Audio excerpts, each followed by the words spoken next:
o goleiro Matheus Albino. Nós vamos cumprimentá-lo agora, claro, e abrir espaço aqui para que os companheiros possam também fazer perguntas para ele. Matheus, em primeiro lugar, muito obrigado pelo momento de estar aqui conosco, batendo um papo, falando um pouco mais sobre você.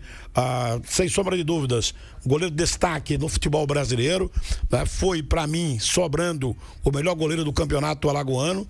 A gente falou por diversas vezes aqui, responsável, inclusive, pelo título do time do CRB, não é? Votamos, inclusive, nele, no Matheus Albino, e pra gente é uma satisfação poder papear contigo aqui. Boa noite, Matheus Albino, seja bem-vindo aqui ao Futebol Show. Olá, pessoal, boa noite. Agradecer mais uma vez o convite. É sempre um prazer, uma honra estar com os senhores aqui, podendo participar dessa resenha. Obrigado pelo convite. Muito bem, eu não sei se eu vou estar certo aqui, se estiver errado você conserte aí, viu? O Matheus Albino Carneiro, ele nasceu no dia 4 de fevereiro de 1995, tem 30 anos. Ele é natural de Curitiba, lá no Paraná. Lá, natural de Curitiba, no Paraná, 1,92 m, está no CRB desde 2023, né? 2024, já no time. Finalzinho de 23 ali, né? Mas 23, né? 24, Isso, no CRB. Muito bem. Deixa eu começar logo aqui o papo, deixa eu começar logo pelo Alan Jones, que é o nosso setorista do CRB, para trazer já iniciando aqui esse papo, essa entrevista com o Matheus Albino. Começar por você, Alan Jones. Ô Albino, seja bem-vindo mais uma vez aqui no Futebol Show, né? Parabéns pela temporada no CRB, pelo futebol alagoano. Agora, ficou aquela sensação, 2 vitórias, né? Faltaram para o CRB conseguir o acesso. Qual é a avaliação interna entre vocês, jogadores, que permanecem no clube para o próximo ano? O que é que vocês avaliaram que não deu certo nessa Série B, que culminou, né, com essa... chance do CRB não ter subido para a Série A, hein, Albino? Boa noite.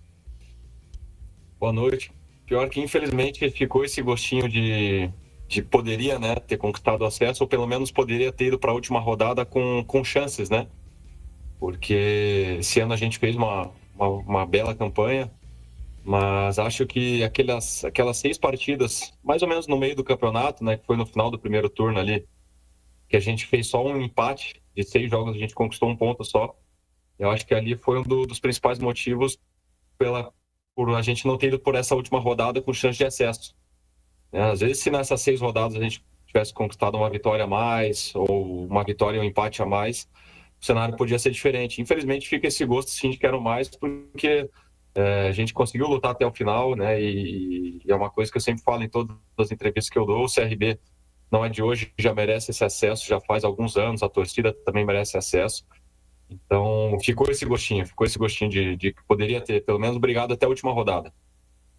Jorge Moraes.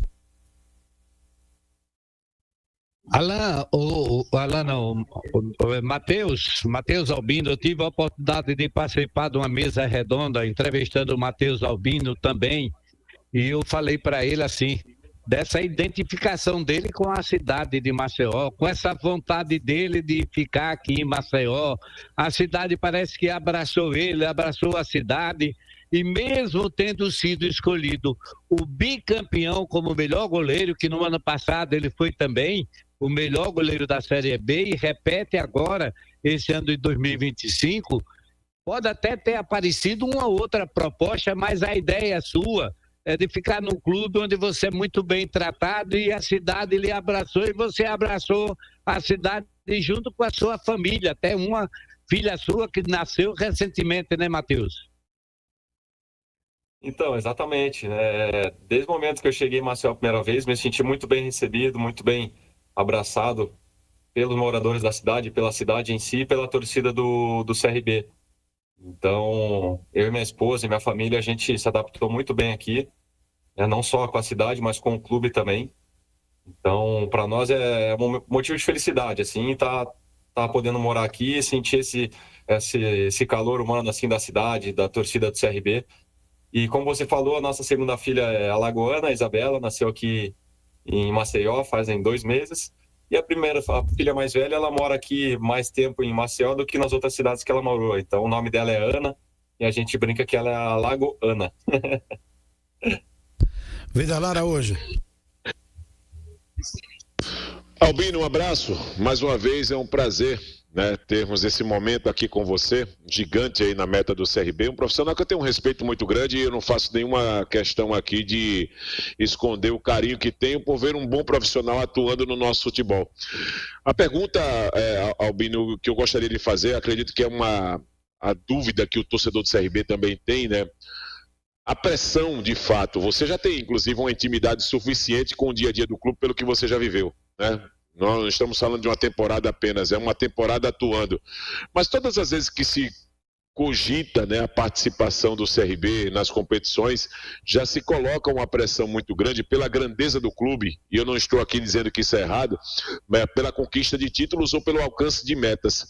Mas até que ponto os atletas eles sentem essa pressão que muitas vezes se coloca? Exemplo, uma Série B do Campeonato Brasileiro, o fato do CRB ter, para muitos, a obrigação de ir para a Série A do Campeonato Brasileiro. Isso chega, por exemplo, para vocês também com a mesma pressão? Boa noite. Boa noite, sem dúvida, sem dúvida. O CRB, como eu falei, por ser o time que é, a estrutura que tem, a torcida que tem também, é um time que já merecia esse acesso já faz alguns anos. E essa pressão de estar entrando na Série B, não digo nem com obrigação de subir, mas com obrigação de brigar até a última rodada pelo acesso, né? E conjunto, e essa obrigação de subir também, né? Pelo que o clube representa, pelo que a estrutura do clube representa e pelo que a torcida representa também. Então, essa pressão chega pra gente, mas eu vejo essa pressão como uma maneira positiva, assim, uma pressão positiva, né? Que a gente está num clube que almeja subir, é um clube que merece subir. Se fosse um clube que não estivesse disputando essas competições, que não tivesse estrutura, que não tivesse os objetivos de acesso ou botar em outros campeonatos de passar de fase na Copa do Brasil, se não fosse um clube desse tamanho, a gente não teria essa pressão de classificar, né?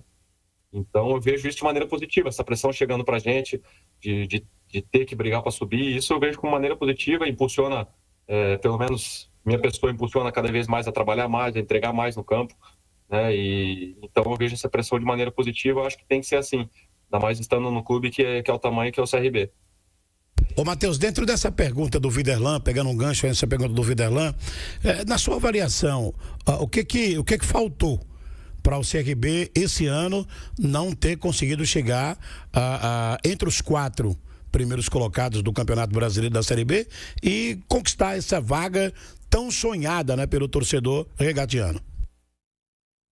Bom, já mencionei naqueles 6 jogos que a gente ficou pontuar um ponto só, mas um fator que a gente não pode deixar de mencionar é a questão dos jogos fora de casa, né? Infelizmente o desempenho em questão de pontos fora de casa foi abaixo, né? A gente deveria ter somado mais pontos fora de casa, não digo nem em termos de ganhar mais partidas, mas somar pontos. Somar esses empates é importante, no final faz diferença. A gente viu o time do Remo subiu com vários empates, então acho que esse ponto aí ele faz diferença no final. Acho que a gente pecou bastante nesse quesito dos jogos fora de casa nessa Série B, que poderia, na verdade, seria algo que teria nos ajudado mais no final, a chegar na última rodada com chance de acesso, ou ter, quem sabe, conseguido acesso também.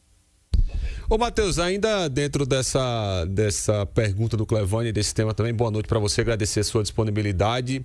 Nesses jogos fora de casa, a gente sempre se perguntava, né, e comentando os jogos, que o CRB ele conseguia ter um desempenho e uma forma de jogar, um modelo de jogo bem adotado pelo Barroca e com, obviamente, a assimilação de vocês dentro do Rei Pelé, mas fora do Rei Pelé, com a mesma formação, com os mesmos jogadores, o desempenho não era o mesmo. O que é que acontecia, ou então que vocês conversavam entre si para se perguntar, poxa, a gente não está conseguindo fazer o que faz no Rei Pelé fora de casa, mesmo em jogos, inclusive, que vocês conseguiram sair à frente do placar, né? Vocês conversavam, o que é que aconteceu nesses momentos fora de casa com o CRB? Boa noite.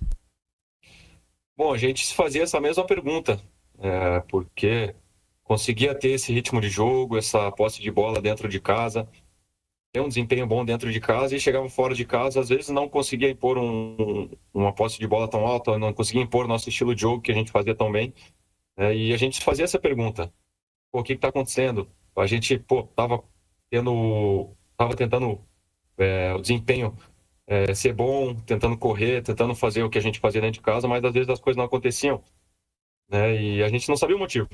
Não sabia o motivo, que se soubesse o motivo a gente poderia ter consertado, né? A tempo.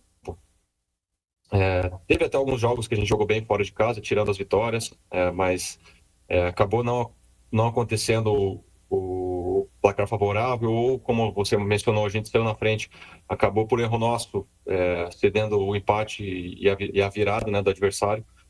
Então, eu acho que é um ponto a gente se analisar mais a fundo para a próxima temporada. A gente está ajustando esses pontos aí para a próxima temporada, porque ao longo dessa temporada a gente tentou achar o que estava ocasionando esse desempenho não tão bom fora de casa, né? Tentamos mudar, às vezes, ser um time um pouco mais defensivo, que não era a nossa característica, ser um time com menos posse de bola, mas acabou que não deu certo também. Então, são coisas a gente fazer uma análise boa para melhorar, sempre. Albino, boa noite. Denis Silva, satisfação ter você aqui no programa conosco. Quando a gente olha a tabela, 7 pontos, né? Deixou o CRB ali para o acesso, né? E assim, acredito que para vocês dentro de campo foi algo frustrante. Então, como é que foi para você administrar essa frustração? E qual a lição que fica para você dessa temporada de 2025? Cara, foi bem frustrante, assim, porque a gente viu que no final ali, dava para ter subido, dava para ter ido brigando pelo acesso até a última rodada. E a gente tinha futebol para isso, né? Tinha o CRB, esse ano ele tinha tava com essa, como é que eu vou dizer, esse desempenho, né? Para tá brigando pelo acesso realmente até a última rodada e conseguir, né? Então é frustrante demais saber disso, que a gente poderia ter conseguido, né? Entrar para a história do clube, isso aí ia ser sensacional. Então é frustrante, né? Então, para a próxima temporada, são coisas que a gente tem que melhorar. Essa questão dos jogos fora de casa, manter esse desempenho fora de casa, porque dentro de casa a gente sabe que a nossa torcida ela faz a diferença junto com a gente e a gente é muito forte aqui, né? Então, esses pontos a melhorar para a gente, ano que vem, né, brigar pelo acesso novamente, chegar nas últimas rodadas com chance e conquistar esse acesso de uma vez, porque o CRB já faz anos que merece, né? Então, poder fazer parte de uma equipe, do grupo que possa estar brigando e conquistando esse acesso não tem preço. Então, a gente vai entrar com tudo para conseguir.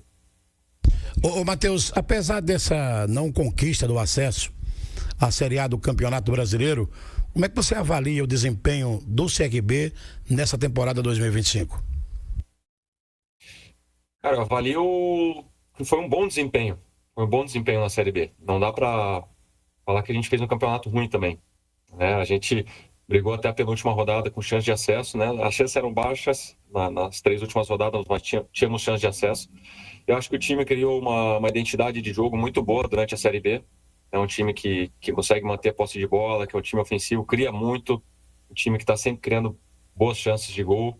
A gente teve se eu não me engano, foi a melhor, se não foi a melhor, foi uma das melhores campanhas jogando em casa, né? Isso também é algo a se valorizar, né? Então, acho que foi uma boa temporada. Infelizmente, na Série B, o quinto lugar e o 16º, 15º ali, o resultado é o mesmo, é permanência, né? Então, lógico que a gente fez um bom campeonato em termos de futebol e desempenho, mas como eu falei, o resultado do quinto para o 16º ali é o mesmo, é a permanência. E a gente quer estar entre os 4, quer conquistar o acesso.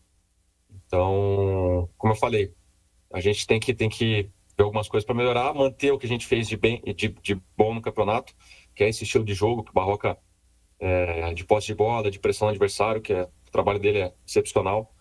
Então, é isso que a gente tem que fazer para a próxima temporada. Matheus, eu quero agradecer a você pela sua disponibilidade de poder papear conosco aqui. Se a gente não se vê mais até lá, eu quero desejar para você de forma antecipada um Feliz Natal e que a temporada de 2026 seja também para você e para todos seus companheiros aí de equipe também vitoriosa. Muito obrigado pela presença sua. Bom demais ter papeado contigo aqui, para te desejar muita sorte mais ainda aí em Maceió. Curta pra valer, que essa cidade é fantástica, né? Com certeza. Obrigado mais uma vez pelo convite. Se a gente não se vê mais também, não se falar mais, desejar um bom final de ano e boas festas a todos vocês, a todos os ouvintes também, em especial a toda a nação regatiana. E me convidem mais vezes, Eu gosto da resenha, gosto de conversar. Bate-papo com vocês sempre é bom demais. Tamo junto.